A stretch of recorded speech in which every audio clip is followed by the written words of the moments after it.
సర్వోన్నతుడును సర్వశక్తిమంతుడు మన ప్రభువును ప్రియరక్షకుడైన యేసుక్రీస్తు వారి అతి శ్రేష్టమైన నామంలో మీ అందరికీ కూడా నా నిండు హృదయపూర్వకమైన వందనాలు చెల్లిస్తున్నాను. ఎలా ఉన్నారు? అందరూ బాగున్నారు కదా? దేవుని యొక్క మహా గొప్ప కృపా భాగ్యతను బట్టి మరొక పరిశుద్ధ దినాన్ని మనం ఈ దినం చూడగలిగేటువంటి బాధ్యత దేవుడు మన జీవితంలో అనుగ్రహించి ఉన్నాడు. ప్రత్యేకంగా ఈ 2025 సంవత్సరం అక్టోబర్ మాసం 12వ తారీఖున పాస్టర్స్ అప్రిసియేషన్ డే అని చెప్పి ప్రకటించడం జరిగింది. అనగా సేవకుల గురించి ఒక 2-3 మాటలు చెప్పి నేను వాక్య ధ్యానంలోకి నేరుగా వెళ్ళిపోతాను. సేవకుడు అనగా భారవంతమైనటువంటి బాధ్యత వహిస్తున్నటువంటి వ్యక్తి. సేవకుడు తన కుటుంబాన్ని ఆయన బాధ్యత వహించట కంటే కూడా ఆత్మీయంగా కట్టబడినటువంటి బిడ్డల కొరకు రోధించేటువంటి సేవకుడు ఒక తండ్రిగా ఉంటాడు. అంత మాత్రమే కాదు, కష్టాల్లో ఉన్నప్పుడు, నష్టాల్లో ఉన్నప్పుడు, శ్రమల్లో ఉన్నప్పుడు, నిరుకుల్లో ఉన్నప్పుడు నిజమైనటువంటి సేవకుడు ఆ కుటుంబాల్ని ఆయన ఆదరించి, వారిని దర్శించి, వారిని ఆదరించి, వారికి ఈయన చేతనైనటువంటి కొంత తోడ్పాటుని ఇచ్చేటువంటి వాడు నిజమైనటువంటి సేవకుడు. ఈ దినంలో నేను ఈ విమర్శన చేయటం కాదు, కానీ దేవుని ప్రణాళికలో ప్రతి ఒక్క సేవకుడు ఈ దిన వారి యొక్క సేవ జీవితాన్ని ముందు కొనసాగిస్తున్నారు. చాలామంది విశ్వాసులు వారి సేవకులను కొంత హెచ్చించుకుంటూ వేరొక సేవకుల్ని కొంచెం కించపరుస్తూ మాట్లాడుతూ ఉంటారు. కానీ దేవుని యొక్క ప్రణాళికలు ఏర్పరచబడినటువంటి ప్రతి మనిషి అనగా దేవుని ఆత్మాభిషేకం చేత, ఆయన సేవకుల చేత ఆయన అభిషేకించబడినటువంటి ప్రతి వ్యక్తి, ఆ సేవకుడు దేవుని యొక్క దర్శనం కలిగిన వాడు. కానీ ఒకవేళ తప్పిపోవచ్చు, మనం వారిలో ఉన్నటువంటి నెగిటివ్నెస్ని తీసివేసి వారిలో ఉన్నటువంటి పాజిటివ్నెస్ గురించి మనం ఆలోచన చేయాలి తప్ప, వారి కుటుంబంలో పలానా జరిగింది, లేకపోతే వాళ్ళ భార్య ఇట్లా, సేవకుడు ఇలాంటి వాడు, డబ్బున్న వారిని చూస్తాడు, డబ్బు లేని వారిని చూడరు అనేటువంటి మాటలు కాదు. కానీ వారిలో ఉన్నటువంటి పాజిటివ్నెస్, దేవుడు ప్రతి వ్యక్తిలో కూడా ఒక పాజిటివ్నెస్ ఉంచుతారు, ఒక నెగిటివ్నెస్ కూడా మనుషుడి యొక్క తన సొంత ఆలోచన బట్టి వస్తూ ఉంటుంది. కానీ దేవుడు ఇచ్చినటువంటి పాజిటివ్నెస్లో ప్రతి సేవకుడిని మన ఆదర్శంగా తీసుకొని మన ఆత్మీయ జీవితాన్ని కట్టుకున్నప్పుడు దానికి నిజమైన ఆత్మీయ మనము వారికి తోడ్పడినట్లుగా ఉంటాము. అంతకు మాత్రమే కాదు, సార్థకత కలిగినటువంటి జీవితంగా ఉంటుంది. ఈ దినము ప్రతి ఒక్క సేవకుడు గురించి ప్రార్థించవలసిన బాధ్యత మందై ఉన్నది. వారిని ఏదో ఆ దినం సత్కార్యం చేసి మిగతా దినాల్లో ఆ సేవకుడిని దుఃఖపరిచే విధంగా, లేకపోతే ఆ సేవకుడిని కొంచెం తక్కువ చేసి మాట్లాడేటువంటి వారికి మనం ఉండకూడదు. ప్రతి దినము కూడా సేవకుడిని గౌరవించే వారిగా మనం ఉండాలి. సేవకుడిని మనము వారిని గణపరిచే వారిగా ఉండాలి. ఎందుకనంటే దేవుని యొక్క ప్రతినిధులుగా వారు ఉన్నారు కాబట్టి ఆ ప్రతినిధిని మనం గౌరవిస్తే దేవుని గౌరవపరిచిన వారిగా ఉంటాం. కాబట్టి ఈ చిన్ని మాటలు మీ హృదయంలో ఉంచుకొని ప్రతి సేవకుడిని కూడా ఇది మొదలుకొని కించపరచక, బాధపరచక, వారిని వెటకారం చేయక, వారిని అపహాస్యం చేయక, వారిని గౌరవిస్తారని ఆశిస్తూ ఈ ప్రత్యేకంగా నా తోటి సేవకులైనటువంటి ప్రపంచవ్యాప్తంగా ఉన్న ప్రతి ఒక్క సేవకుడికి ప్రత్యేకంగా సేవకుల దినోత్సవ శుభాకాంక్షలు తెలియజేస్తూ దేవుని యొక్క వాక్యంలోనికి నేరుగా నేను వెళ్ళిపోతున్నాను. గడిచిన 2 వారంలో మనం ఫలించుట అనే అంశం గురించి మనం చూసి ఉన్నాము. ఫలించుట అనగా ఏమిటో మనం మొదటి భాగంలో చూస్తున్నాము. రెండోది ఫలించకపోవటం వలన కలిగేటువంటి నష్టం ఏమిటో గడిచిన వారంలో మనం చూస్తున్నాం.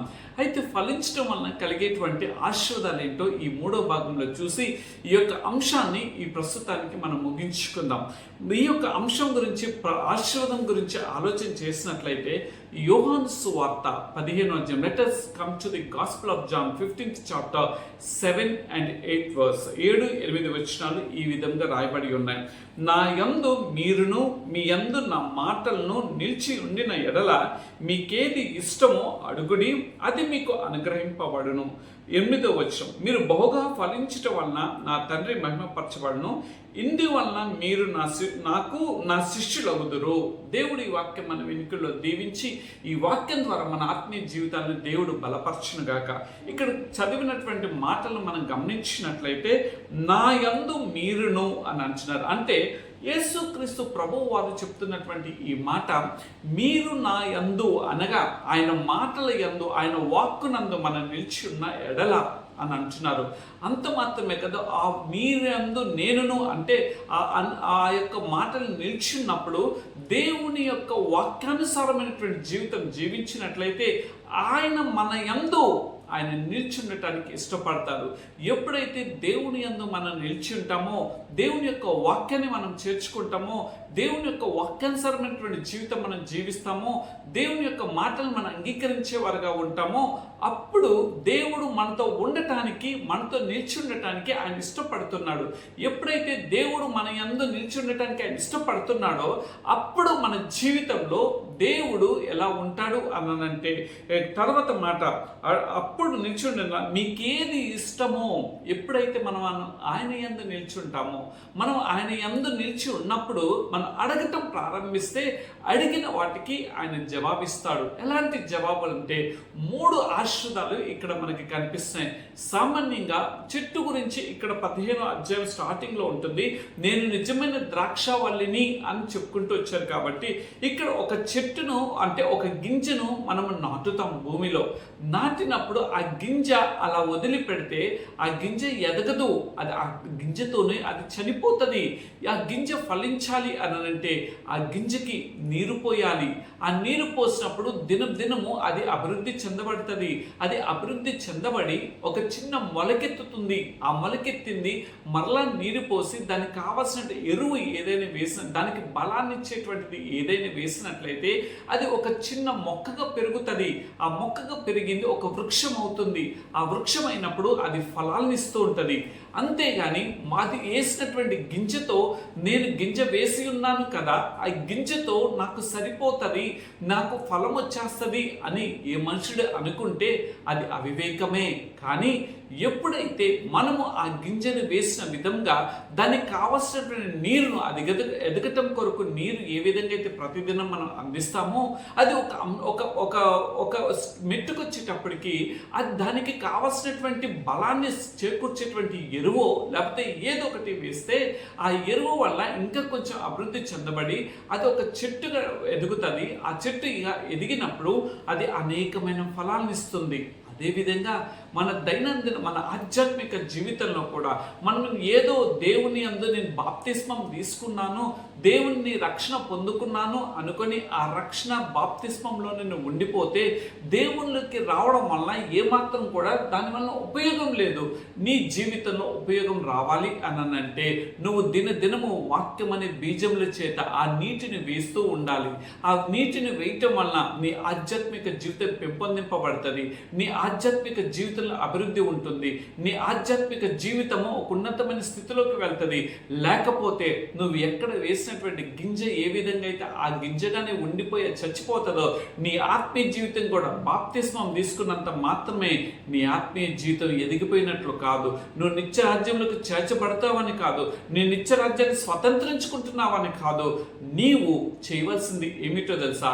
ప్రతి దినము కూడా దేవుని వాక్యం అనే నీటి చేత నీ ఆత్మీయ జీవితాన్ని కట్టుకునే వారిగా ఉండాలి. అది ఎప్పుడైతే మనం కట్టుకుంటామో అది మనము ఆయన ఎంత నిల్చున్న వారిగా ఉంటాము.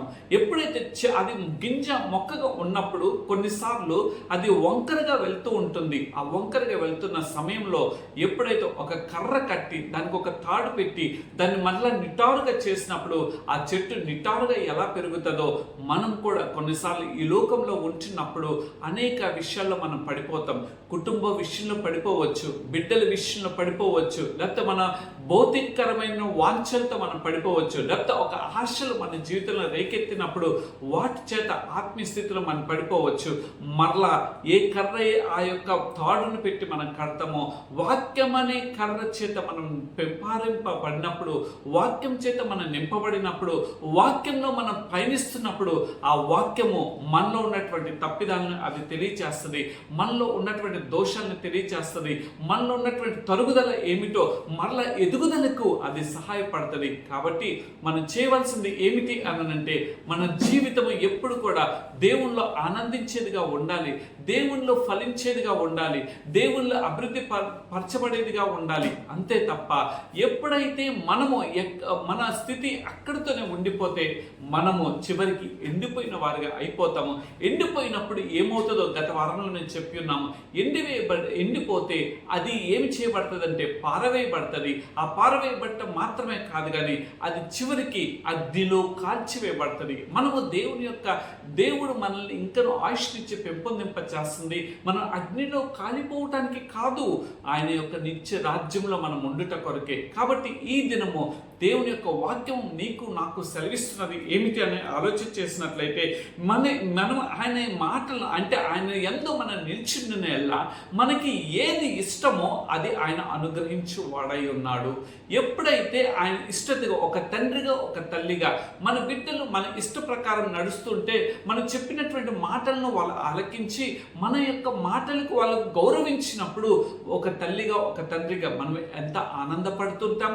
నా బిడ్డ నా మాట వింటున్నాడు కాబట్టి నా బిడ్డకి పలానా చేయాలి, నా బిడ్డని నేను సంతోషపరచాలి, నా బిడ్డకి నేను ఆనందాన్ని ఇవ్వాలని ప్రతి తల్లిదండ్రులుగా మనకి ఏ విధంగా ఉంటుందో మనము కూడా ఆయన ఇష్ట ప్రకారము మన ఇష్టాల్ని ప్రక్కన పెట్టి ఆయన ఇష్ట ప్రకారం మనం జీవించినట్లయితే దేవుడు మన జీవితంలో ఆయన ఇష్టాచారం ఆయన ఇష్టత ప్రకారము మన జీవితాల్ని మార్చువాడై ఉన్నాడు. ఆయన ఇష్ట ప్రకారం మన జీవితాలను హెచ్చించువాడై ఉన్నాడు. ఆయన ఇష్ట ప్రకారం మనల్ని ఉన్నతమైన స్థితిలోకి తీసుకెళ్లి వాడై ఉన్నాడు.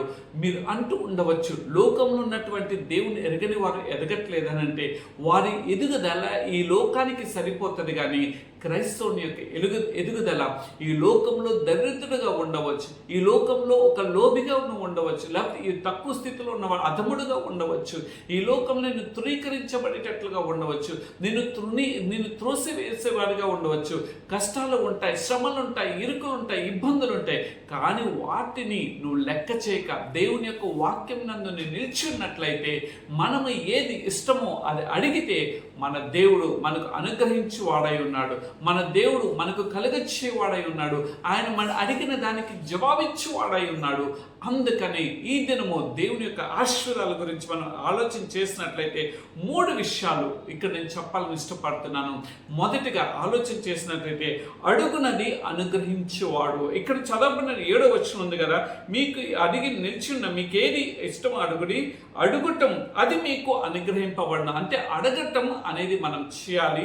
రెండోది తండ్రి 8వ వచనం, మీరు బహుగా ఫలించటం వల్ల నా తండ్రి మహిమపరచబడను. అంటే this is second stage which in our spiritual life we need. ఏమిటి అనంటే when we obey to the word of God, when we obey to the word of Lord, then definitely God will become our Father. Then God will become very closer to our spiritual life. Not only in the spiritual life, in our family life, in our individual life, He will be very, very link besides to us. So మనము ఏమి చేయాలనంటే దేవుని మాటకు మొదట లోబడితే ఆయన అడిగిన దానికి జవాబిచ్చువాడై ఉన్నాడు. రెండోదిగా ఎప్పుడైతే ఆయన ఇష్ట ప్రకారము ఆయనకి అనుగుణమైనటువంటి జీవితం మనం జీవిస్తామో మన తండ్రి 8వ వచనం యోహాను సువార్త gospel of John 15 chapter 8th verse లో అక్కడ రాయబడి ఉంది, మీరు బహుగా ఫలించడం. ఇఫ్ వి ఫ్లరిష్, మనం అభివృద్ధి పరచబడితే మనం ఏమి చేయబడతాం తెలుసా? బహుగా ఫలించడం వల్ల తండ్రి నిన్ను నన్ను సృష్టికర్త అయినటువంటి దేవాతి దేవుడు ఆయన మహిమపరచబడతారు. అంటే తండ్రి మహిమపరచబడను. మూడోదిగా చూసినట్లయితే మహిమపరచబడ్డ ఇందువలన మీరు నా శిష్యులగుదురు. అంటే 3 భాగాలు ఇక్కడ మనకు కనిపిస్తాయి. ముందు అడుగుటం అనేది మనకి కావాలి, అడిగినప్పుడు అనుగ్రహించేవాడు ఆయనై ఉన్నాడు. రెండోది అనుగ్రహించేవాడు మాత్రమే కాదు కానీ మహిమపరచబడేటువంటి దేవుడై తండ్రి అయి ఉన్నాడు. మూడోదిగా ఆయన శిష్యులుగా మనల్ని హక్కున చేర్చుకునేటువంటి తండ్రి అయినటువంటి దేవుడై ఉన్నాడు. కాబట్టి 3 భాగాలని ఈ దినం కొద్దిసేపు మనం ధ్యానం చేసుకుందాం. మొదటి భాగం గురించి ఆలోచన చేసినట్లయితే మనము ప్రభువులో ఫలించే కొద్దీ ఆయన తలంపులు, మనం ఏ విధంగా అయితే ప్రభువులో ఫలిస్తూ ఉంటామో మన తలంపులను ప్రక్కన పెట్టి ఆయన తలంపుల్లోకి మన తలంపులు వెళ్ళిపోవాలి. ఆయన అంటాడు కదా, మీలాంటి తలంపులు నావి కాదు, నా తలంపులు ఉన్నతమైనవి అని అంటూ ఉన్నాడు కదా. ఆయన తలంపుల్ని మనము తలంపులుగా మనం తీసుకోవాలి. ఏ విధంగా అంటే వాక్య జ్ఞానము ద్వారా, ఆయన యొక్క వాక్యము ద్వారా మనము శుద్ధి చేయబడుతుండాలి, కడుగబడుతూ ఉండాలి. మనలో ఉన్నటువంటి అపవిత్రతను దేవుని పాద సన్నిధిలోకి వచ్చి మన తలంపులన్నిటినీ, ఎందుకంటే మన తలంపులు ఎలాంటి అంటే కేవలము చెడ్డవి అని దేవుని యొక్క వాక్యం సెలవిస్తుంది. అనగా మనుషుని యొక్క తలంపులు ఎప్పుడు కూడా స్వార్థపూరితంతో కూడుకొని ఉంటాయి. మనుషుని యొక్క తలంపులు ఎప్పుడు కూడా స్వార్థాన్ని కోరుకుంటూ ఇతరులను నష్టతలోకి తీసుకెళ్లే విధంగా ఉంటాయి. కానీ మనను సృష్టించిన సృష్టికర్త అయినటువంటి దేవుని యొక్క తలంపులు ఎల్లప్పుడూ కూడా మనము అభివృద్ధి పరచాలి. Always things about to be fruit in his eyes. ఆయన యొక్క కన్ను దృష్టిలో మనం ఎల్లప్పుడూ కూడా మనం ఫలించిన వారుగా ఉండాలని ఆయన కోరుకుంటుంటాడు. అయితే మనము ప్రభువుతో ఫలించే కొద్ది మన తలంపులను ప్రక్కన పెట్టి దేవుని యొక్క తలంపుల్లోకి వెళ్ళేవారుగా ఉండాలి. రెండోదిగా చూసినట్లయితే ఆయన్ని ఎక్కువగా, ఆయన వలె తలంచడానికి ఎక్కువగా మనం ఏం చేయాలనంటే మనం నేర్చుకునే వారిగా ఉండాలి. తలంపుల ద్వారా మనం నేర్చుకునేది ఏంటో తెలుసా? దేవుని యొక్క వాక్య పఠనం ద్వారా మనం నేర్చుకుంటాం. మనం ఈ లోకంలో ఉన్నటువంటి పుస్తకాల ద్వారా వచ్చేటువంటి జ్ఞానం ఈ లోకానికి సరిపోతుంది, కానీ ఈ పరిశుద్ధ గ్రంథం ద్వారా వచ్చినటువంటి తలంపులు, జ్ఞానము అనేది మనని నిత్య రాజ్యానికి చేర్చే విధంగా ఉంటుంది. కాబట్టి మన తలంపులను ప్రక్కన పెట్టి ఆయన తలంపుల్లోకి వెళ్ళినప్పుడు మనము దేవుని యొక్క వాక్యాన్ని చదివి మనం నేర్చుకుంటాం. ఆ నేర్చుకోవటం వలన మనం అడగటం అనేది ఉంటుంది. అంతేకాని నేర్చుకోకుండా ఏ విధంగా అడగాలో తెలియకోకుండా అడగటం వల్ల దానివల్ల లాభము కంటే కూడా నష్టము రెండింతలుగా ఉంటుంది. కాబట్టి మనం నేర్చుకోవాలి అనంటే మొదటగా సరైన విధానంలో మనం నడిపింపబడాలి. ఏ విధంగా దేవుని యొక్క వాక్యము ఏమి చెప్తుందో, ఒక మనుషుడు చెప్తున్నటువంటి మాటలు కాదు, ఈ విధంగా వెళ్ళండి, ఈ విధంగా వెళ్ళండి అని దేవుని యొక్క వాక్యానుసారమైనటువంటి సేవకుడి యొక్క మాటలు మనం తీసుకోవటం కంటే కూడా వాక్యాన్ని తీసుకొని ఆ వాక్యానుసారమైనటువంటి జీవితం మనం జీవించినట్లయితే మన జీవితంలో ఫలింపబడతాయి, మన జీవితాలు ఆశీర్వాదంగా మార్చబడతాయి.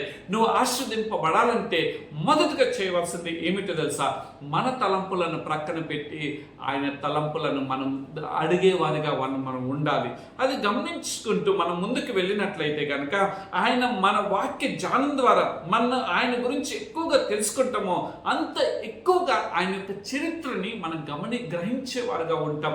అనగా దేవుని యొక్క వాక్యాన్ని మనం ఎప్పుడైతే చేర్చుకుంటామో ఆ వాక్యం ద్వారా దేవుని యొక్క చరిత్ర ఏమిటో, అసలు హూ ఈజ్ గాడ్ అనేది మనకి తెలుస్తుంది.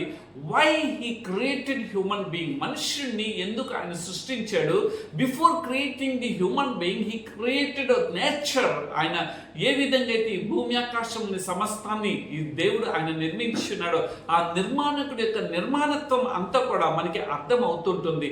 ఎప్పుడైతే దాన్ని మనం అర్థం చేసుకుంటామో ఆయన గ్రహించేవారుగా ఉంటాం. ఆయన గ్రహించినప్పుడు ఇంకనూ కూడా ఆయన గురించినటువంటి లోతైన మర్మములను తెలుసుకోవాలని ఆరాటపడేవారుగా ఉంటాం. ఆ లోతైన మర్మములు మన జీవితాన్ని తేజోమయంలోకి నడిపిస్తుంటుంది.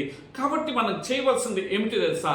మనము దేవుని యొక్క వాక్యాన్ని ధ్యానం చేసుకుంటూ మన చిత్తాన్ని ప్రక్కన పెట్టి దేవుని యొక్క చిత్తంతో మనం ఏకీభవించిన ఎల్లా మరి ఎక్కువగా మన ఆత్మ సంబంధమైనటువంటి అనగా ప్రార్థన ద్వారా ఆత్మ సంబంధంతో దేవునితో మిళితమైపోతామో అప్పుడు మన జీవితాలు ఒక ఉన్నతమైన స్థానంలోకి వెళ్తాయి.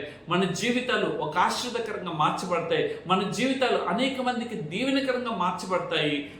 ఎప్పుడైతే మనం ఆ విధంగా ఉంటామో మన జీవితాలు ఎలా ఉంటాయో తెలుసా? మన జీవితాల్లో మనం పొందుకోలేని మన ప్రశ్నలు ఉన్నటువంటి వాటికి మన జవాబుని దేవుని వాక్యం ద్వారా పొందుకుంటాం.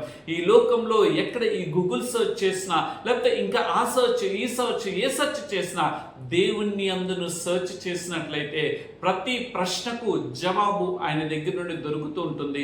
ప్రతి ప్రశ్నకు కూడా మన జవాబు ఆయన దగ్గర నుండి మనం పొందుకోగలుగుతాం. కాబట్టి మనము ఏం చేయాలంటే ఎప్పుడైతే దేవుని వాక్యాన్ని ధ్యానిస్తామో ఆయనతో మన ఆత్మ సంబంధమైనటువంటి ఏకీభావం ఉంటుందో తద్వారా మనకున్నటువంటి ప్రశ్నలకు జవాబు ఆయన దగ్గర నుండి మనం పొందుకుంటాం. ఎప్పుడైతే మనం దేవుణ్ణి అడగాల్సిన విధానము మనం తెలుసుకుంటాము, ఎట్లా అడుగుతామనంటే తెలుసా?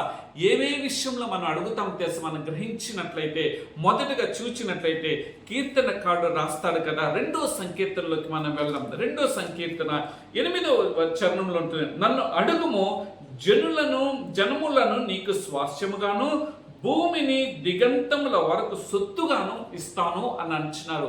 What a wonderful promise, what a great commitment దేవుడు మనకి ఇస్తూ ఉన్నాడు. ఈ మాటల ద్వారా మొదటిను మనం దేవుణ్ణి అడగాలి. ఎప్పుడైతే ఆత్మీయ నడిపింపును మనం దేవుణ్ణి అడుగుతామో ఆయన ఏమంటున్నాడంటే జన్ములను నీకు స్వాస్థ్యముగా ఇస్తానంటున్నాడు. అనగా నిన్ను అప్పటి వరకు తునీకరించబడిన వారు, నిన్ను అప్పటి వరకు కించపరిచిన వారు, అప్పటి వరకు నిన్ను తేలిగ్గా మాట్లాడినటువంటి వారిని తిరిగి వారిని నీకు దేవుడు స్వాస్థ్యం ఇచ్చివాడై ఉన్నాడు. అంత మాత్రమే కాదు, భూమి గంతముల వరకు సొత్తుని కూడా ఆయన ఇస్తానంటున్నాడు. ఏదో ఈ భూలోకంలో ఉన్నటువంటి సొత్తుని సంపాదించాలని కాదు, కానీ బూది గంతముల వరకు అనగా ఆ నిత్య రాజ్యపు స్వాస్థ్యంని దేవుడు నీకు నాకు అనుగ్రహిస్తానని అంటున్నాడు. ఎలా తెలుసా? మన ఆత్మీయ నడిపింపు ఎలా ఉండాలో మొదట మనం అడిగేవారుగా ఉన్నప్పుడు, మన ఆత్మీయ నడిపింపు అనేది సరిగ్గా ఉన్నదా లేదా అనేది మనం గ్రహించినట్లయితే, కీర్తనకారుడు రాస్తూ ఉంటాడు కదా, 1వ సంకీర్తనలో ఆయన రాస్తాడు కదా, దుష్టుల ఆలోచన చొప్పున నడవక, పాపుల మార్గమున నిలువక, అపహాసకులు కూర్చున్న చోటున కూర్చుటక, దివారా యెహోవా ధర్మశాస్త్రమును ఆనందించుచు దివారాత్రం దాన్ని ధ్యానించేవాడు ధన్యుడు. అనగా మనము 3 విషయాలు మనం తృణీకరించాలి. ఏమిటంటే దుష్టుల యొక్క ఆలోచన, అనగా చెడ్డవారి యొక్క ఆలోచన చెప్పున మనము నడవకూడదు. నెంబర్ 2, మనకు పాపులు నడిచేటువంటి మార్గం ఏమైతే ఉన్నదో ఆ మార్గంలో పాపము అనగా ఆజ్ఞ అతిక్రమమే పాపమని నా పరిశుద్ధ లేఖన గ్రంథం సెలవిస్తుంది. ఆజ్ఞ అతిక్రమాన్ని మనము ఆజ్ఞను అతిక్రమిస్తున్నామా, ఆజ్ఞానుసారమైనటువంటి జీవితం మనం జీవిస్తున్నామా అనేది మనకు తెలియాలనంటే దేవుని వాక్యం అనే అర్థం దగ్గరికి మనం వెళ్ళినప్పుడే మనకి అది అర్థమవుతుంది. కాబట్టి మనం నేర్చుకోవాల్సింది ఏమిటో తెలుసా? పాపుల మార్గంలో మనము నిలుచుండకూడదు, అక్కడ నడవకూడదు. అంటే దుష్టుల మార్గం నడవకూడదు, పాపుల మార్గంలో నిలిచి ఉండకూడదు. 3వది, అపహాసకులు కూర్చుండ చోటున కూర్చుండకూడదు. మనం ఎప్పుడైతే అపహాసకులు అనగా ఇతరులను కించపరిచి ఇతరులని తక్కువ చేసి మాట్లాడుతున్నారు, ఇతరులని చాలా తేలిగ్గా మాట్లాడే వారి దగ్గర మనం కూర్చోకూడదు అని దేవుని యొక్క వాక్యం సెలవిస్తుంది. ఎప్పుడైతే ఈ 3 విషయాల్లో మనం బహు జాగ్రత్త కలిగిన వారుగా ఉంటామో మన ఆత్మీయ నడిపింపు అది అభివృద్ధి పరచబడుతుంది. మన ఆత్మీయ నడిపింపు ఒక ఫలవంతమైనటువంటి ఆధ్యాత్మిక జీవితంలో మన ఆత్మీయ నడిపింపు అనేది నడిపింపబడుతుంది. రెండోదిగా చూసినట్లయితే మనం దేవుణ్ణి ఏమి అడగాలో తెలుసా? యాకోబు గారు రాస్తాడు కదా, యాకోబు పత్రికలోకి మనం వెళ్ళినట్లయితే 1వ అధ్యాయము 5వ వచనంలో ఈ విధంగా రాయబడినది. యాకోబు పత్రిక 1వ అధ్యాయము 5వ వచనము, మీలో ఎవరికైనా జ్ఞానము కొదువుకున్న ఎడల అతడు దేవుణ్ణి అడగవలను, అప్పుడు అది అతనికి అనుగ్రహింపబడను. అంటే ఆత్మీయ జ్ఞానమును మనం దేవుణ్ణి అడగాలి. దేన్ని అడగాలనంటే మన ఆత్మీయ జ్ఞానాన్ని అడిగేవారుగా ఉండాలి. మనం ఆత్మీయ జ్ఞానం ఎలా ఉంటుంది? ఏదో ఒక వ్యక్తి దగ్గరికి వెళ్ళి మనం నేను నడుస్తున్నటువంటి మార్గం అని అంటే ఆ వ్యక్తి చెప్పేటువంటిది కొంతవరకు మనకి పనికొస్తుంది, కానీ తర్వాత దాని గురించి ఇంకా లోతుగా వెళ్ళినట్లయితే అది స్వార్థపూరితంగా కూడుకొని ఉంటుంది. కానీ దేవుని యొక్క వాక్య పఠనము ద్వారా మనము జ్ఞానాన్ని పొందుకుంటాం.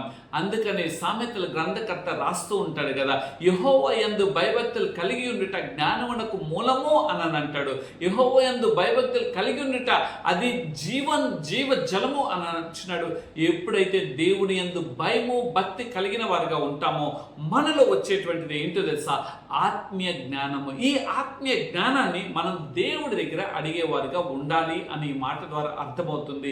ఎప్పుడైతే దేవుణ్ణి అడుగుట మనం నేర్చుకుంటామో, ఈ యాకోబు 1:5 రాసి ఆయన అందరికీ కూడా ధారాళంగా దయచేవాడు. 5వ వచనం ఉంది, ఆయన అందరికీ తను అడుగు వారందరికీ అనగా నిజముగా అడుగు వారందరికీ కూడా ఆయన ధారాళంగా ఆయన జ్ఞానాన్ని అనుగ్రహించేవాడై ఉన్నాడు. ఈ దినంన నిన్ను జ్ఞానం లేనివాడా అని అంటున్నారేమో, ఒకవేళ నువ్వు జ్ఞానం కొదువుకున్నవాడా అని అంటున్నారేమో, ఒకవేళ ఈ లోక జ్ఞానం లేకపోవచ్చు, కానీ పరలోక దేవుని యొక్క జ్ఞానం అయితే గనక అది నిత్యత్వం గురించి, ఆ నిత్య రాజ్యం గురించి అది ఎప్పుడు కూడా తపన పడే విధంగా ఉంటుంది. కాబట్టి ఆత్మీయ జ్ఞానం కొరకు దేవుణ్ణి అడిగేవారిగా మనం ఉండాలి. మూడో అంశాన్ని గురించి చూసినట్లయితే మనం అడగవలసింది మూడోది ఏంటో తెలుసా? మత్తయి సువార్తలోకి వెళ్ళినట్లయితే అక్కడ కనిపిస్తుంది. మత్తయి సువార్తలో ఉన్నట్లయితే అక్కడ 19వ అధ్యాయంలో కనిపిస్తుంది చూడండి. మత్తయి సువార్త 19వ అధ్యాయము 16వ వచనంలో ఈ మాటలు ఈ విధంగా, ఇదిగో ఒకడు ఆయన యొద్దకు, బోధకుడా, నిత్య జీవం పొందుటకు నేను ఏ మంచి కార్యం చేయవాలని ఆయనను అడిగాను. అందుకు ఆయన, మంచి కార్యంను గురించి నన్ను ఎందుకు అడుగుచున్నావు? మంచివాడు ఒక్కడే, నీవు జీవంలో ప్రవేశింపగోరిన ఎలా ఆజ్ఞలను గైకొనమని చెప్పాను. అంటే నిత్య రాజ్యాన్ని పొందుకోవటానికి దేవుణ్ణి అడిగేవారిగా మనం ఉండాలి. అడుగుట అనగా ప్రాధేయపడుట, అడుగుట అనగా వేడుకొనుట. ఎప్పుడైతే బిడ్డలు వచ్చి తండ్రిని తల్లిని వేడుకుంటాడు, మమ్మీ ఇది నాకు కావాలి అనంటే మన పరిస్థితులను బట్టి కొన్నిసార్లు మనం వారికి జవాబు చెప్పలేకపోవచ్చు, లేకపోతే మన పరిస్థితులను బట్టి వారి యొక్క కోరికలు మనం తీర్చలేకపోవచ్చు. కానీ మనల్ని సృష్టించిన సృష్టికర్త అయినటువంటి దేవునికి అసాధ్యమైంది ఏది కూడా లేదు. ఆయన నోటి మాట చేత ఆకాశం అగునుగాక అంటే అయినది, ఆయన నోటి మాట చేత భూమి అగునుగాక అంటే అయినది, ఆయన నోటి మాట చేత జలరాశులు కలుగునుగాక అంటే అయినవి, ఆయన నోటి మాట చేత వృక్షములు అగునుగాక అంటే అయినవి, సూర్యుడు అగునుగాక అంటే అయినవి, చంద్రుడు అగునుగాక అంటే అయినవి, నక్షత్రములు అగునుగాక అంటే అయినవి. ఎందుకంటే ఆయన నిత్య జీవాధిపతి అయినటువంటి దేవుడు. నీకు నాకు నిత్య జీవాన్ని ఆయన ఈ భూమి మీద మానవుడితో సహవాసం చేయాలని ఇష్టపడి ఆయన మానవుడిని తన ఆకారంలో తన చేతితో ఆయన నిర్మించుకొని ఆయన జీవవాయుని, ఆయన ప్రాణాన్ని మనకిచ్చి ఉన్నప్పుడు మానవుడు దేవుని యొక్క మాటను తృణీకరించి దేవుని యొక్క ఆజ్ఞను అతిక్రమించి పాపాన్ని ఆదాము ద్వారా మన జీవితంలో సంక్రమించిందో తిరిగి ఆ పాపం నుండి విమోచన కలుగ చేయటం కొరకు తన కుమారుడైనటువంటి యేసుక్రీస్తు ప్రభు వారిని ఆయన ఏ యొక్క పాపం లేనివాడు కనుక పరిశుద్ధుడిగా ఒక పరిశుద్ధురాలు ఉన్నటువంటి తల్లి అయినటువంటి మరి యొక్క గర్భంలోకి పంపించి ఆ యొక్క పవిత్రతను, ఆయన జన్మతః పవిత్రుడు, ఆయన జీవితమే పవిత్రమైంది, ఆయన యొక్క శరీర రీతిగా ఆయన ఈ లోకం నుండి పరలోకానికి ఏతించేటప్పుడు కూడా ఒక పరిశుద్ధుడిగానే ఉన్నాడు, కానీ ఎక్కడ కూడా అపవిత్రత అనేది లేదు. అంటే ఈ మాట ద్వారా మనం నేర్చుకోవాల్సింది ఏంటి తెలుసా? నిత్య జీవం గురించి ఆయన సన్నిధానంలో మనం ఎల్లప్పుడూ కూడా అడిగే వారిగా మన జీవితాలు ఉండాలని ఆయన కోరుకుంటున్నాడు. అందుకనే లూకా సువార్తలో కూడా ఒక మాట రాయబడి ఉంటుంది. లూకా సువార్త 23వ అధ్యాయంలోకి మనం వెళ్ళినట్లయితే అక్కడ ఒక మాట చాలా సుస్పష్టంగా నీతో నాతో మాట్లాడుతున్నది. అక్కడ గమనించినట్టు 23వ అధ్యాయము 42వ వచనాన్ని మనం గమనించినట్లయితే, ఆయనను చూచి యేసు అని అంటూ అక్కడ కామ పెట్టి, నీవు నీ రాజ్యంలోకి వచ్చినప్పుడు నన్ను జ్ఞాపకం చేసుకో. ఈ మాటను మనం చాలా సార్లు ఇక సిలువ ధ్యానాల్లో ఆయన దొంగని గురించి మాట్లాడుతూ ఉన్నటువంటి 7 మాటలు మనం అనుకుంటాం. కానీ ఇక్కడ అంటున్నటువంటి ఒక వ్యక్తిలో పరివర్తన అనేది రావడానికి ఒక నిమిషంలో చాలు, ఒక సెకండ్ చాలు, ఒక చిన్న గడియల్లో చాలు. కానీ ఆ పరివర్తన ఎలా చేస్తుందో తెలుసా? నిత్య రాజ్యానికి తీసుకునేటువంటి స్వాతంత్రతను అనుగ్రహిస్తుంది. అనగా నువ్వు పరలోక రాజ్యాన్ని పొందుకునేటువంటి బాధ్యత అనుగ్రహించబడుతుంది. కాబట్టి మనము ఫలించడం ద్వారా మన ప్రార్థన అనే ఆధ్యాత్మిక స్థితిలో మనం ఎదిగినప్పుడు మనము ఆత్మ సంబంధమైన వారిగా ఉంటాము తప్ప భూ సంబంధమైన వారిగా మనం ఉండం. ఈ భూ సంబంధమైన వారైతే ఏమి తిందుమా, ఏమి త్రాగుదమా, ఏమి ధరించుకుందామా అనే ఆలోచనలు ఉంటాయి. కానీ పర సంబంధమైనటువంటి వారికి ఎప్పుడు కూడా పరలోక రాజ్యాన్ని నేను ఎప్పుడు చేర్చుకుంటాను. ఒక ఉదాహరణ చెప్పమంటారా? పరిశుద్ధ లేఖన గ్రంథంలో పౌలు గారు దేవుడిని నమ్ముకున్న తర్వాత ఆయన ఆత్మీయ జీవితంలో కొనసాగుతూ అంటాడు కదా, బ్రతుకుట అయితే క్రీస్తే, చావైనా మేలే. అనగా ఆ నేను బ్రతికున్నట్లయితే మీరు నాకు ఇచ్చినటువంటి బాధ్యతను నిర్వర్తించుకుంటూ వెళ్తాను. కానీ మీరు నన్ను పిలుచుకుంటే కనుక ఆహా what wonderful world I'm going to come, నేను ఆ నిత్య రాజ్యంలోకి వస్తాను, అది నాకు ఎంత మేలు అని అంటున్నాడు. ఆ మాట అన్నటువంటి పౌలు గారు అంటాడు కదా, నా ముందు ఉంచబడినటువంటి గురి యొద్దకే, అనగా మన ఆధ్యాత్మిక జీవితం నిత్య రాజ్యాన్ని స్వతంత్రించుకోవాలి అని అంటే మన ముందున్నటువంటి గురియో వైపు మనం చూసే వరకు ఉండాలి. ఈ గురి వైపు వెళ్తున్నప్పుడు కొన్ని శ్రమలు వస్తుంటాయి, కొన్ని బాధలు వస్తుంటాయి, కొన్ని ఇరుకులు వస్తుంటాయి, కొన్ని ఇబ్బందులు వస్తుంటాయి, కానీ వాటి వైపు కాదు. There is only one girl.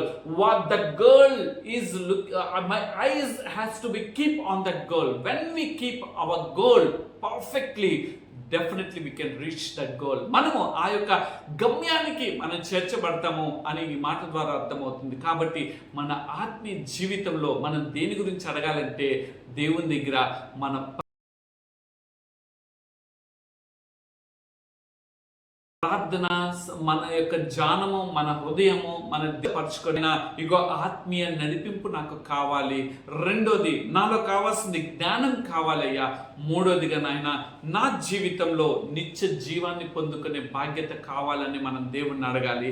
ఈ విధంగా అడిగినప్పుడు మన ఆత్మీయ జీవితంలో నిత్య రాజ్యానికి ప్రిపేర్ అయినట్లుగా ఉంటాయి.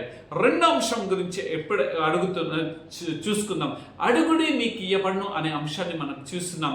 ఇప్పుడు రెండోది తండ్రి మహిమపరచబడును అనే అంశాన్ని చూద్దాం. తండ్రి ఏ విధంగా మహిమపరచబడతారు? ఆధ్యాత్మికంగా మనం బలపడినప్పుడు తండ్రి అయినటువంటి దేవుడు మహిమపరచబడతారు. ఇది మాట ఎక్కడి నుండి అనంటే యోహాను సువార్త 15వ అధ్యాయము 8వ వచనంలో మనం చూసినట్లయితే అక్కడ రాయబడి ఉన్నటువంటి మాట, మీరు బహుగా ఫలించిన నా తండ్రి మహిమపరచబడతాయి. ఎప్పుడైతే ఆత్మీయ జీవితంలో ఆ మూడు అంశముల ద్వారా మనము దేవుని సన్నిధానంలో అడుగుతామో ఆ అడిగిన దానికి మనం ఫలించి దేవుణ్ణి మహిమపరిచే వరగా ఉంటాం. మనం దేవుణ్ణి మనం మహిమపరచడం అనంటే మనలో ఉన్నటువంటి దుష్టాత్మ అంటే చెడ్డ తలంపులను పాపాత్మకంగా అంటే దేవునికి విరోధమైనటువంటి క్రియలన్నింటినీ కూడా మనలో నుండి దూరం అయిపోవాలి. మనలో నుండి అవి పారద్రోలబడి మనం ఏమి చేయబడాలంటే పరిశుద్ధపరచబడుతూ ఉండాలి. ఎలా అంటే వాక్యం అనే హిసోపుతో మన నిత్యము కూడా పరిశుద్ధపరచబడుతుంటాం. ఒకవేళ నేను ఈ దినం పరిశుద్ధపరచబడ్డాను కదా అని అక్కడితో తృప్తి పడకూడదు. నిత్యము కూడా మనము ఆయన యొక్క వాక్యంలో మనం నిలిచి ఉండి ఆ వాక్యం అనే అద్దం ముందు మన జీవితాన్ని, మన ఆలోచనని, మన తలంపుల్ని, మన చూపుల్ని, మన యొక్క వినికిని, మన నోటి మాటల్ని, మన యొక్క హృదయపు ఆలోచనల్ని సమస్తాన్ని పెట్టుకున్నప్పుడు అప్పుడు మనం ఎంత ద్రోహులమో, మనం ఎంత పాపులమో, దేవునికి ఎంత ఆయుస్ కలిగించే వారుగా ఉన్నామో, దేవుని ఎంత దుఃఖపరిచే వారుగా ఉన్నామో మనకు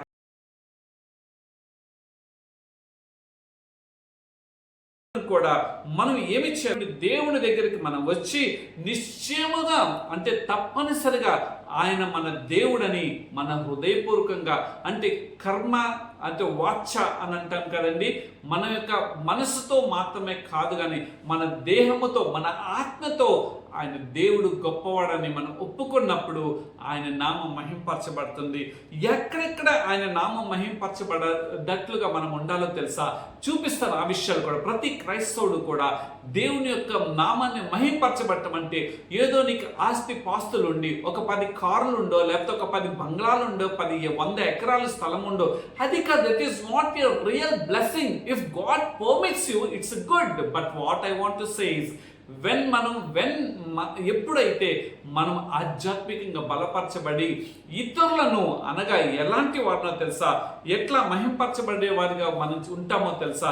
కమాన్ చూపించాలని ఇష్టపడ్డాం. అపొస్తలుల కార్యంలోకి వెళ్దాం. అపొస్తలుల కార్యము 13వ అధ్యాయం చూద్దాం. అపొస్తలుల కార్యము 13వ అధ్యాయం మనం గమనించినట్లయితే అక్కడ ఒక మాట మనకు చాలా సుస్పష్టంగా కనిపిస్తున్నది. 13వ అధ్యాయము మనం గమనించినట్లయితే 48వ వచనంలో ఇక్కడ ఈ విధంగా రాయబడి ఉన్నది.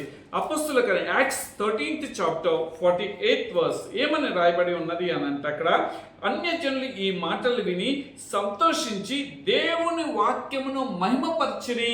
నీవు చెప్పేటువంటి, నువ్వు జీవిస్తున్న జీవితం ద్వారా నువ్వు దేవుని నామాన్ని మహిమపరిచినట్లుగా వారు చూచి ఉన్నారు. కాబట్టి అన్యజనులు కూడా సంతోషించి వారు కూడా దేవుణ్ణి మహిమపరిచే వారిగా ఉంటారు. అనగా అన్యజనుల మధ్య మన జీవితాలు ఒక మహిమపరిచే విధంగా, దేవుణ్ణి మహిమపరిచే విధంగా ఉండాలి తప్ప మనల్ని మనము మహిమపరిచేవారుగా ఉండకూడదు. ఏదో నా వెనుక 1,00,000 మంది ఉన్నారు, నా వెనుక 2 లక్షల మంది ఉన్నారు, లేకపోతే నా వెనుక నాకు 15,000 మంది ఉన్నారు, 10,000 మంది ఉన్నారని మన ఆధ్యాత్మిక జీవితంలో ఇదే ఆధ్యాత్మికమైన ఎదుగుదల అని మనం అనుకోవటం అది అవివేకమే.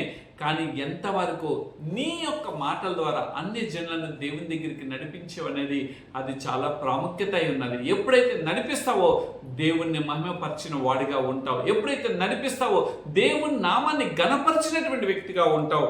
రెండోదిగా చూసినట్లయితే మత్తయి సువార్తలోకి వెళ్ళినట్లయితే అక్కడ ఒక మాట మనకు కనిపిస్తుంది. రెండోది ఎక్కడ ఆయన నామాన్ని మహింపరిచేవారుగా ఉండాలంటే 9వ అధ్యాయము 1వ వచనము 8వ వచనం, ఇదిగో తర్వాత ఆయన దోణికి సముద్రము దాటి తన పట్టణంలో ప్రవేశింపగా ఇదిగో జనులు పక్షవాయుతో మంచము పట్టియున్న ఒకని ఆయన యొద్దకు తీసుకుని వచ్చిరి. యేసు వారి విశ్వాసము చూచి, కుమారుడా ధైర్యంగా ఉండుము, నీ పాపమును క్షమింపబడి ఉన్నవని పక్షవాయు గలవానితో చెప్పెను అన్న మాట. 8వ వాడు లేచి తన ఇంటికి వెళ్ళి జనులు అది చూచి భయపడి మనుషులకిట్టి అధికారం ఇచ్చిన దేవుని మహిమపరచరి. నీ జీవితంలో అనారోగ్యం అవ్వచ్చు, నీ జీవితంలో కష్టాల కడలి అవ్వచ్చు, లేకపోతే నష్టాలు నీ ఊబిలా ఉండవచ్చు, లేకపోతే శ్రమలు ఉండవచ్చు, బాధలు ఉండవచ్చు, ఇరుకులు ఉండవచ్చు. ఎన్నైనప్పటికీ కూడా ఎప్పుడైతే యేసును చేర్చుకుంటామో, అనగా ఎలా విశ్వాసము ద్వారా ఆయన చేర్చుకునే వారు ఉండాలి. ఆ విశ్వాసము ద్వారా మనం ఏమి చేయబడతామంటే రక్షణ పొందుకుంటాం. అక్కడ రాయబడి ఉంది మత్తయి సువార్త Matthew 9:1-2-8 దేవుని యొక్క నామాన్ని మహింపరచబడే విధంగా ఉంటుంది. అనగా స్వజనుల యొద్ద మనం దేవుని నామాన్ని మహింపరిచేవారుగా మనం ఉండాలి. అన్న జనుల యొద్ద మనం దేవుని నామాన్ని మహింపరచాలి, స్వజనుల యొద్ద కూడా దేవుని నామాన్ని మనం మహింపరిచేవారుగా ఉండాలి.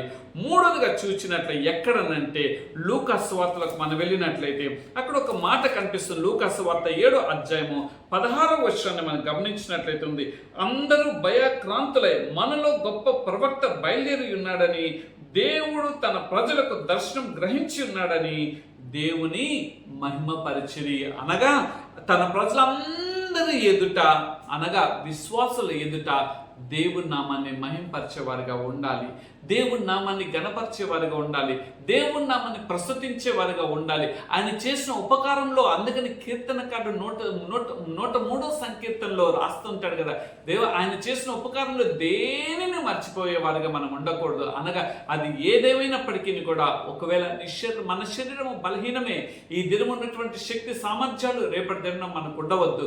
చిన్నప్పుడు ఎంత కాయ కష్టం చేసేటువంటి వారము, కానీ ఈ దినము ఈ వయసులో మనం చేయగలమంటే చేయలేము కదా. అదే విధంగా మన యొక్క జీవితము ఈ దినము ఈ విధంగా నడిపింపబడుతుంది అనంటే ఆయన చేసిన ఉపకారంలో. కాబట్టి మనం ఏమి చేయాలో తెలుసా, ఆయన ప్రజలందరి ఎదుటి కూడా ఆయన నామాన్ని మహింపరిచేవారుగా ఉండాలి. ఈ మహిమపరిచే విషయం, దేవుని ఎలా మహింపరచాలంటే అన్యజనుల మధ్య మనం మహిమపరచాలి, స్వజనుల ఎదుట మహింపరచబడాలి.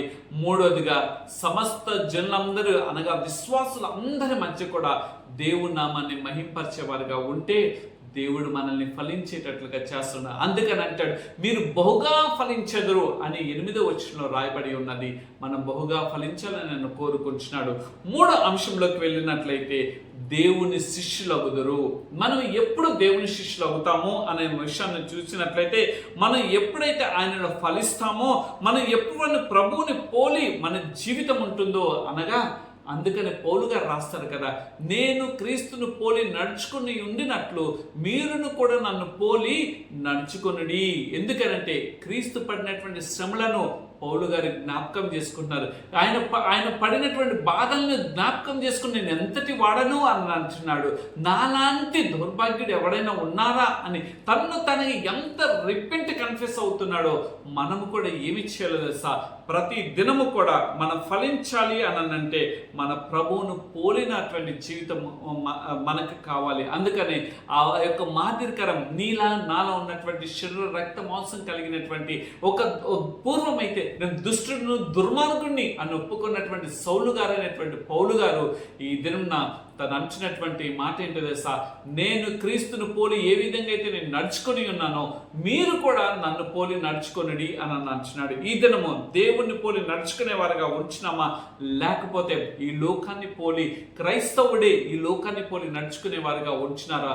నేను ఈ దినం నా సేవకుల యొక్క దినోత్సవం కాబట్టి వారు అప్రిసియేషన్ డే కాబట్టి I don't want to criticise anyone, but I want to tell the truth. One thing ఏమిటి అంటే ఈరోజు క్రైస్తవ సేవకులు వారు ఈ యొక్క టాటూస్ వేసుకొని, వారి పిల్లలు టాటూస్ వేసుకొని స్టేజీల మీద వారు పాటలు పాడుతున్నారు, బోధలు చేస్తున్నారు. దాని గురించి తప్పక ఒక దినం నేను మాట్లాడాలని ఇష్టపడుతున్నాను. ఎందుకు పాత నిబంధన గ్రంథంలో టాటూస్ దేవుడు చాలామంది అంటున్నటువంటి మాటలు ఏంటంటే ధర్మశాస్త్రం కొట్టివేయబడింది అని అంటూ ఉంటారు. కాదు, ధర్మశాస్త్రంలో ఆ ప్రవక్తలు రాసిన మాటలు నెరవేర్చట కొరకే వచ్చినాన్ని యేసుక్రీస్తు ప్రభువు వారు ఆయన చెప్తున్నారు. కాబట్టి మనం గ్రహించవలసిన విషయం ఏమిటంటే మనము ఆయన శిష్యులుగా మారాలంటే ఆయన పోలి నడుచుకునే వారిగా ఉండాలి. ఏ విధంగా ఆయన పోలి నడుచుకుంటామో తెలుసా? ఏ విధంగా శిష్యులుగా చేయబడతామో తెలుసా? నెంబర్ 1 చూసినట్లయితే రండి చూద్దాం. మార్కు సువార్తలోకి వెళ్దాం. మార్కు సువార్త 6వ అధ్యాయం మనం వెళ్ళినట్లయితే అక్కడ ఒక మాట సుస్పష్టంగా నాతో చాలా బాగా అర్థమయ్యేటట్లుగా మాట్లాడుతుంది. 6వ అధ్యాయము మొదటి మాట ఈ విధంగా రాయబడి ఉన్నది. మార్కు సువార్త నుండి బయలుదేరి స్వదేశమునకు రాగా ఆయన శిష్యులు ఆయనను వెంబడించుడి. అంటే ఈ మాట దేవుణ్ణి వెంబడించే వారిగా మనం ఉన్నప్పుడు ఆయన శిష్యులుగా మార్చబడతాం. దేవుణ్ణి వెంబడిస్తున్నామా? ఇదిగో క్రైస్తవుడు మాట్లాడేది మాట ఒక పాటగా ఎట్లా పాడతారంటే నిన్నే వెంబడింతును నేను వెనుతిరిగా అని అంటారు. కానీ కష్టాల కడమిని వచ్చినప్పుడు మానవమైన శరీర రక్త మాంసం కలిగిన మనం అందరం కూడా కొన్నిసార్లు మనం వెనుకకు తిరిగి చూస్తాం. ఆ వెనుకకు తిరిగి చూసినటువంటి సందర్భంలో ఆ యొక్క లోతు బాధ ఏ విధంగా ఉప్పు స్తంభం అయిపోయిందో మన జీవితాల్లో వచ్చేటువంటి ఆ ప్రాస్పెరిటీ, ఆ యొక్క ఫ్రూట్స్ అనేది కూడా అక్కడ ఉప్పు స్తంభం అయిపోతున్నాయి, సాల్ట్ రాక్ అయిపోతున్నాయి. కాబట్టి మనం చేయవలసింది ఏమిటో తెలుసా? మనం దేవుని వెంబడిస్తూనే ఉండాలి. When we follow the Jesus we should not turn back. మన వెనుకకు తిరిగి చూసేవారిగా ఉండకూడదు. ఈవెందో అది కష్టమైన, శ్రమైన, ఇరుకైన, ఉప్పెనైనా, అది గచ్చపదల లాంటి పరిస్థితులైనా, నీ జీవితాన్ని తారుమారు చేసేటువంటి పరిస్థితులైనా, we have to say I follow you Jesus. ఎంతమంది గొప్ప దైవజనుడు అండి. ఆ సేవకులందరినీ నేను జ్ఞాపకం చేసుకున్నాను. సేవకుల యొక్క కుటుంబాన్ని చెట్టుకు కట్టేసి భార్యను వారి ముందే రంపంతో కోసి చంపేస్తున్న ఆ సేవకుడు దేవుని వెళ్ళలేదు. తన కుమార్ని చంపేస్తున్నా వెనుకకు వెళ్ళలేదు. తన కుమార్తెని చంపేస్తున్నా వెనుక వెళ్ళలేదు. ఆ సేవకుడు యొక్క ప్రాణం పోతున్నా నా దేవుని కొరకే, నా ముందు కనిపిస్తున్నది నా దేవుని ఇచ్చినటువంటి నిత్యరాజ్యం కనిపిస్తుందని ఆ కుటుంబము దేవుని కొరకు అర్పితమైంది. ఆ సేవకుడు ఆ పాట నో టర్నింగ్ బ్యాక్ అనే పాట. అంత మాత్రమే కాదు, ఒక మాట నేను చెప్పాలని ఇష్టపడతాం. ఈ దినము నైజీరియా దేశంలో క్రైస్తవ సంస్థల మీద క్రైస్తవ సేవకుల్ని, క్రైస్తవ సంఘాన్ని కూల్చివేస్తున్నారు. అక్కడ మాత్రమే కాదు కానీ చాలా బాధాకరం. నా ఇష్టం దేశం, నేను పుట్టినటువంటి దేశం, నాకు జన్మనిచ్చినటువంటి దేశంలో కూడా క్రైస్తవుల మీద దాడి జరుగుతున్నాం. పూర్వకాలం అయితే గనక ప్రతి ఒక అన్యుడా, క్రైస్తవుడా, ఒక ముసల్మాన్ సహోదరుడా అనే ఏ తేడా కూడా ఉండేది కాదు. అందరూ కూడా అన్నదమ్ముల్లాగా కలిసి ఉండేవారు. భేదాభిప్రాయాలు ఉండేవి కాదు. వారిలో ఈ దినంన వీడు క్రైస్తవుడా అని ఒక తెగగా అయిపోయింది, వీడు హిందువురా అని ఒక తెగ అయిపోయింది, వీడు ముస్లింరా అని ఒక తెగ అయిపోయి ఈ 3 తెగల మధ్య ఈ రాజకీయ చదరంగంలో ఏమి చేయబడుతుందో తెలుసా? బంధాలు తెగిపోయేటట్లు పరిస్థితులు ఏర్పడుతున్నాయి, కొట్టుకునేటట్లుగా ఉండి వారు లాభాన్ని పొందుతున్నారు. అటువంటి ద్వేషాలు, అటువంటి మత ఆలోచనలు మన జీవితం నుండి మనం బయటికి రావాలని దేవుడు కోరుకుంటున్నాడు. నా ప్రియ సహోదరుడా, నా ప్రియమైన సహోదరి, ఈ మాటలు వింటున్నటువంటి నీవు దేవుణ్ణి వెంబడించడం, మనం దేవుని వైపు చూసేవారుగా మన జీవితాలు ఉండాలి. మనం వెనుకకు తిరిగి చూసేవారుగా మన జీవితాలు ఉండకూడదు. కాబట్టి దేవుణ్ణి వెంబడించేవారుగా ఉన్నప్పుడు మనం ఆయన శిష్యులుగా చేయబడతాం. రెండోదిగా ఏంటో తెలుసా? మత్తయి సువార్తలోకి వెళ్ళినట్లయితే 11వ అధ్యాయము, అక్కడ గమనించినట్లయితే 11వ అధ్యాయము 29వ మాట ఈ విధంగా రాయబడి ఉన్నది. 11వ అధ్యాయము 29వ మాటను ఒక్కసారి చూసుకుందాం. ఏమని అక్కడ రాయబడి ఉన్నదంటే, నేను సాత్వికుడును దీన మనసు గలవాడును గనుక మీ మీద నా కాడి ఎత్తుకొని నా యొద్ద నేర్చుకొనుడి, అప్పుడు మీ ప్రాణమునకు విశ్రాంతి దొరుకును. ఆయన దగ్గర నేర్చుకునేవారుగా ఉండాలి. ఎప్పుడైతే ఆయన దగ్గర నేర్చుకునేవారుగా ఉంటామో మన జీవితాల్లో విశ్రాంతి. ఏ కొండకెక్కినా, ఏ గుట్టకెక్కినా, ఏ చెట్టును పూజించినా, లేకపోతే ఏ తల నీలాలు అడ్డంగా మనము సమర్పించినా దాని ద్వారా మన జీవితంలో ఏమి రాదో తెలుసా? విశ్రాంతి దొరకదు. కానీ ఎప్పుడైతే దేవుని పాదాల దగ్గరికి వస్తామో మన జీవితంలో విశ్రాంతి కలుగుతుంది. అంటే మనం ఆయన దగ్గర నేర్చుకున్నప్పుడు మన జీవితంలో విశ్రాంతి వస్తుంది. అందుకని యోహాను సువార్త 14, నా శాంతిని మీకు లోకం ఇచ్చినటువంటి శాంతి కాదు, నా శాంతి మీకు ఇచ్చేదను అని అంటున్నాడు. దేవుని దగ్గర మాత్రమే మన జీవితంలో శాంతి దొరుకుతుంది. దేవుని దగ్గర మాత్రమే మన జీవితంలో మన జీవితంలో విశ్రాంతి దొరుకుతుంది. ఈ లోకం అంతా కూడా ప్రయాసతో కూడుకొని ఉన్నది. ఈ ప్రయాసకరమైనటువంటి జీవితాల నుండి మానవులైన మనందరినీ పిలుస్తున్నాడు ఆయన. 11:28 పైన రాయబడి ఉంటుంది. ఏమని అంటున్నాడంటే, ప్రయాసపడి బాధ మోసుకొంచున్న సమస్త జనులారా అని అంటున్నాడు. అన్నటువంటి ఆ దేవాతి దేవుడే ఏమని అంటున్నాడు తెలుసా? మీరు రండి, నేను మీకు విశ్రాంతిని ఇస్తాను అని అంటాడు. అనగా ఎప్పుడైతే ఆయన దగ్గర నేర్చుకుంటామో మన జీవితంలో విశ్రాంతి వస్తుంది. ఎప్పుడైతే విశ్రాంతి కలుగుతుందో ఆయన శిష్యులుగా మనం చేయబడతాం. ఆఖరిగా చూసినట్లయితే మనం ఎలా ఉంటామో తెలుసా? లూకా సువార్త 14వ అధ్యాయంలోకి మనం వెళ్ళినట్లయితే 14వ అధ్యాయము 26వ వచనంలో ఈ విధంగా రాయబడి ఉన్నది. ఏమనంటే, మీరు ఆయన వారి తప్పి తిరిగి ఎవడైనాను నా యొద్దకు వచ్చి తన తండ్రిని, తల్లిని, భార్యను, పిల్లలను, అన్నదమ్ములను, అక్కచెల్లెలను, తన ప్రాణమున సహోదరులు ద్వేషింపకుంటే వాడు నా శిష్యుడు కానర్. అంటే ఈ మాట ద్వారా ఏమిటో తెలుసా? సమస్తను త్యజించేవారుగా ఉండాలి. అనగా సమస్తాన్ని మనము అంటే నీ భార్యని విడవమని కాదు, లేకపోతే నీ భర్తని విడవమని కాదు, లేకపోతే నీ పిల్లల్ని విడవమని కాదు. లేకపోతే దీన్ని బట్టి ఏమిటో తెలుసా? వారు భార్య అంటే భార్య స్థానం వరకే వారికి ఉండాలి.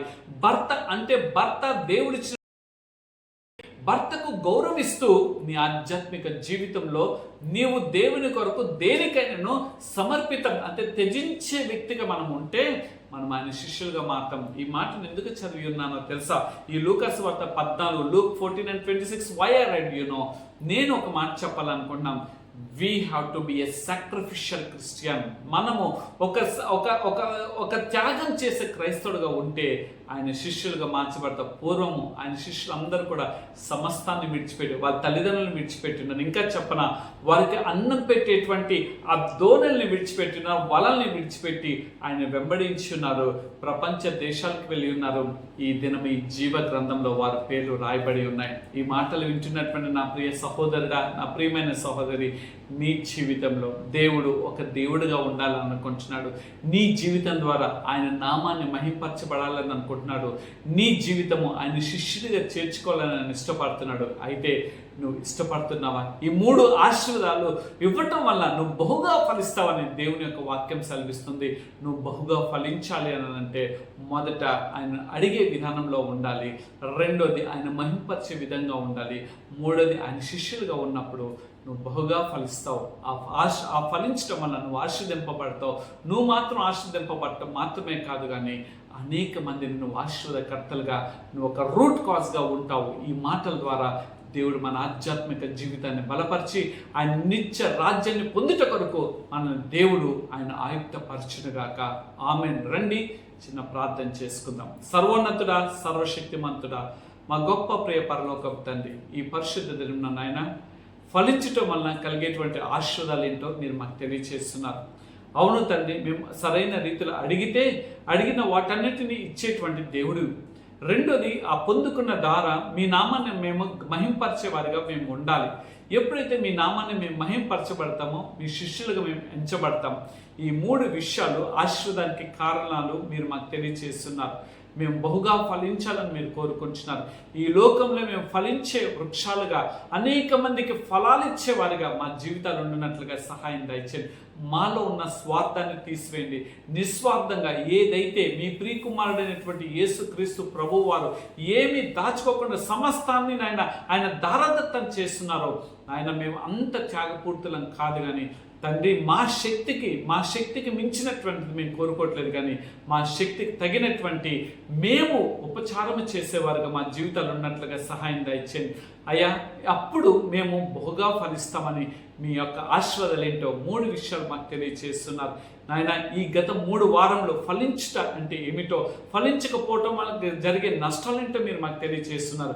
ఫలించడం మంచి ఆశీర్వాదాలు ఏంటో కూడా మీరు తెలియజేస్తున్నారు.